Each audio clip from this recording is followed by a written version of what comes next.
Animals of the house, animal dedication. నేను పేరు పిలిచినప్పుడు ఒక్కొక్కళ్ళు వచ్చి ఆ యానిమల్ ఎవరు హౌస్లో అని డెడికేట్ చేయాలి. ఒక్క యానిమల్లే డెడికేట్ చేయాలి. ఒక్కొక్క జోక్ వేస్తారు, తలం పైనుంచి వెళ్ళిపోతుంది సార్. ఇలా సీరియస్ సిచ్యువేషన్ లో వేస్తారు సార్. భాష గుర్తుపెట్టుకో, ఇద్దరు తల్లులతో సమానం. దో మా కరెక్ట్ గా ఇచ్చావు కదా. నామినేట్ చేసినందుకు పిచ్చి పిచ్చి జోక్లని చెప్పి ఇంకోసారి నామినేట్ చేస్తావా అని బెదిరిస్తున్నాడు సార్. బాగుంది ఈ టెక్నిక్.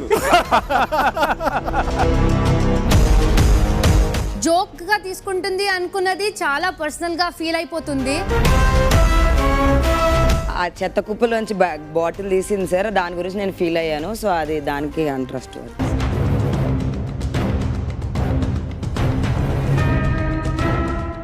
నిఖిల్ని స్ట్రాంగ్ కంటెస్టెంట్ చెప్పారు, తనని తాను స్ట్రాంగ్ కంటెస్టెంట్ చెప్పుకోలేదు. ఒకళ్ళ స్ట్రెంగ్త్ అనేది ఒక రోజే డిసైడ్ అవ్వచ్చు సార్. అలాంటి అప్పుడు 100 రోజులు ఎందుకు సార్ బిగ్ బాస్? ఒక రోజులోనే చేయండి షో.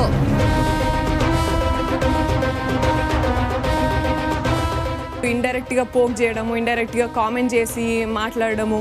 నేను అప్పుడే సోనియా గారు ఇందులో మీరు ఏమైనా తప్పుగా తీసుకుంటే నన్ను క్షమించండి అని చెప్పడం జరిగింది. 10 seconds she came and said don't involve me in such adulterate jokes, in your adulterate jokes.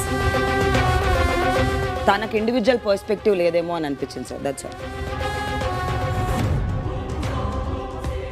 Sir ఇక్కడ చాలా ఇంపార్టెంట్ పాయింట్ ఒకటి చెప్పాలి సార్. జోక్ వద్దు, జోక్ కాదు, దీంట్లో ఉన్న ఒక మెసేజ్ నీకే.